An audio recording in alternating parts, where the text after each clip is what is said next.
Magandang araw po muli sa ating lahat. Pagpalain tayo ng Diyos sa atin pong pagninilay ngayon sa mabuting balita ng Panginoon ayon ulit kay San Marcos, ay muli tayong nakasaksi sa kung paanong may isang bulag, ang pangalan ay Bartimeo, anak ni Timeo, na nakarinig, naulinigan niya na si Jesus papunta roon, at sabi niya talaga, "Jesus, anak ni David, mahabag po kayo sa akin."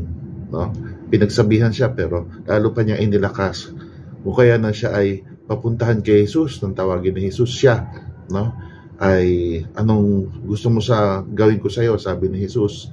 Ang tugon niya ay, nasa na siya mapagaling. O kaya sabi ni Jesus, "Dahil sa pananalig mo, ikaw ay gumaling na." Magandang isipin kung saan ba tayo nabubulag. Madaming mga tao na hindi nga bulag ang katawaang lupa, pero madami namang kinabubulagan. May mga tao na nabubulag sa lapi, may nabubulag sa kapangyarihan, may nabubulag sa marahil mga tao na hindi nakakatulong sa kanila upang makalapit sa Diyos. May mga tao namang nabubulag sa sinasabi ng iba, kasi sabi ng iba, huwag ka nang pumunta sa Diyos.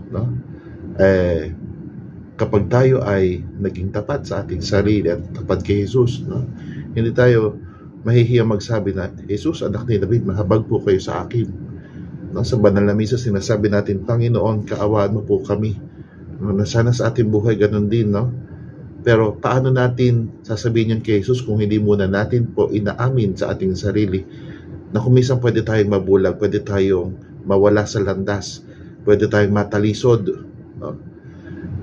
Magandang isipin natin na hindi tayo pahihindian ni Jesus kung tayo ay mababa ang loob. At kapag sinabi ni Jesus sa atin, "Anong gusto mong gawin ko sa iyo?" sana po itapatin natin siya. Bukod sa hindi natin siya maloloko at alam naman niya kung ano yung kailangan natin, sa ating sarili, paano natin matutulungan ang ating sarili? Kung hindi tayo patutulong sa ating Panginoong Diyos.